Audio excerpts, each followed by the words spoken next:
The first location we are going to visit is the famous Sutton National Park. This is a popular location for cyclists and hikers. It is best to arrive earlier if you want to be able to secure a parking spot.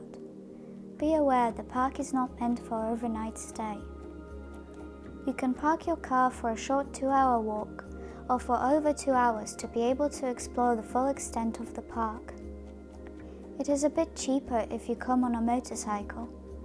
The nice thing is that the park is using the money from the parking tickets to maintain and upkeep the national park. The centre offers a couple of facilities such as the Sutton Bank bikes, where you can hire a bike and enjoy the exciting cycling trails. They also organise fun events suitable for children and adults. The park conveniently has toilet facilities free of charge. After a long ride, you might decide to park your bike at the provided facilities and head into the Park Life Cafe for a nice warm dinner. In the middle of the centre, you can find a helpful guide map that can guide you through the park. Or you can buy the manual from the front desk. We will explore the following areas. First, we will head to the finest view in England. After that, we will head to the magnificent Gormire Lake. And at the end, we will head to the White Horse, where we will learn the history behind it. Just outside of the main building, we can see the trails that cyclists can go on. Most of the cycling trails are conveniently restricted from pedestrian access. We can also see interesting wooden carvings of different animals. There are also benches all around the place if you decide to have your lunch in the fresh air. The centre has also placed bird feeders right next to the picnic area, which is where you can often see beautiful birds. You can also find helpful signposts scattered around the place to help you navigate the area. We are going to head to the finest view in England first. Along the way, you can see even more of the beautiful carvings of animals. The paths are surrounded by nature, which is a nice change of scenery if you live in a busy city. We are going to follow the helpful signs.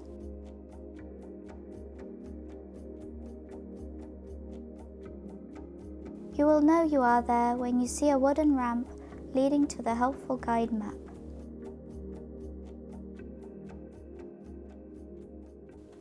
The viewpoint is 295 meters or 968 feet above sea level, and the distance between the valley floor is 200 meters or 656 feet. On a clear day and like today, you can see up to 30 miles to the west of England. To the very far left, you can see the Yorkshire Gliding Club, for those that love the skies and are adventurous. Gliding was a sport that started in the 1920s, but was interrupted by World War II. Gliders instead were weaponized. It is not as popular today, but it is used for training pilots and is a fun activity that lets sky lovers live their dream as a pilot. To the right you can see the Hood Hill. In 1086, Robert de Stuteville, a henchman of William the Conqueror, had a castle built on top of it. He wanted to keep the local rebellion in check. The remains of the castle remain there until this day. Right in front of us is located the Meneth Hill, Blubberhouse's Moor, and Simon's Seat. These locations are very far away from us, and the weather is not optimal for viewing them, which is a shame. On the far right we can see the Gormire Lake. This is our next destination. To get to the lake, you will need to follow the road to the right until you see the wooden structure and stairs leading you down. Before you go, be mindful of the rules. No fishing, no boats, no swimming, no camping, and no barbecues and fires are allowed. Make sure to follow the main path as it is the easiest and safest way to get down to the lake. The path is a good way to exercise and will challenge your cardio. As we were walking, we stumbled upon a sign saying you may have noticed that many of our trees are not looking very healthy or are dead.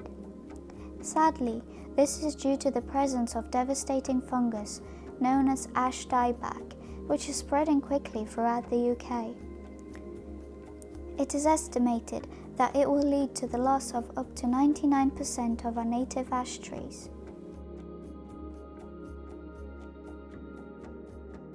Our crew saw the danger of the fungus as we saw a huge branch fallen on the main path.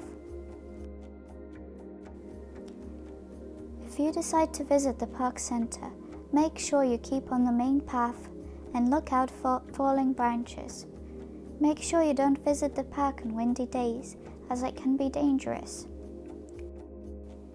This is truly something devastating.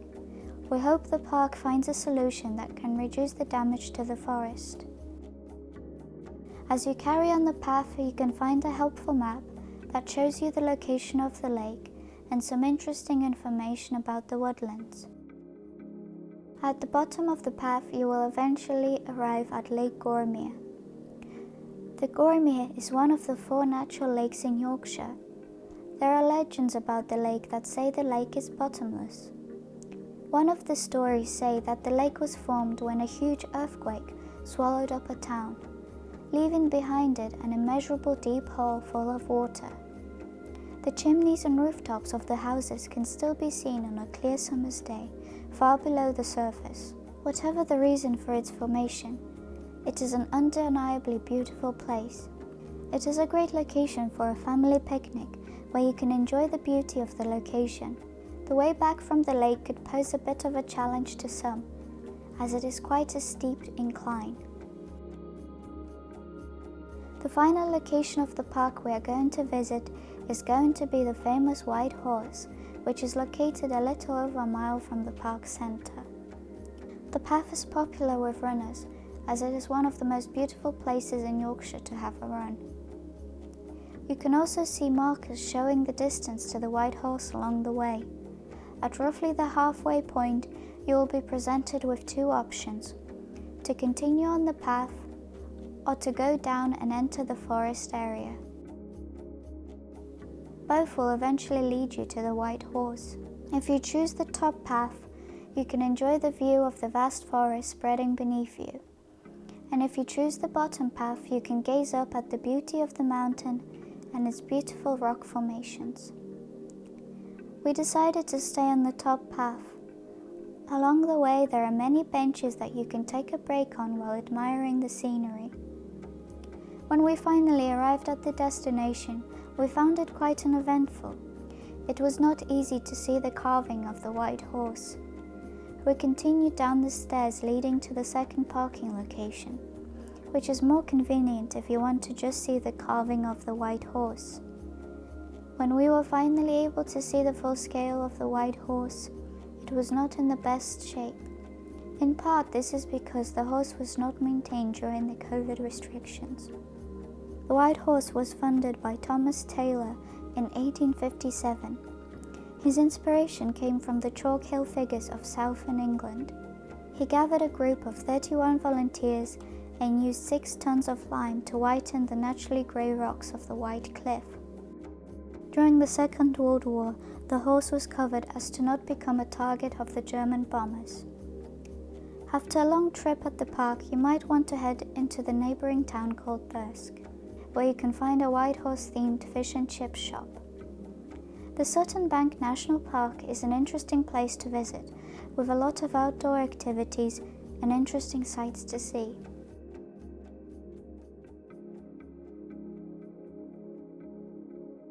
It is a place we recommend for everyone that is looking for an adventure and wants to spend some time out in nature.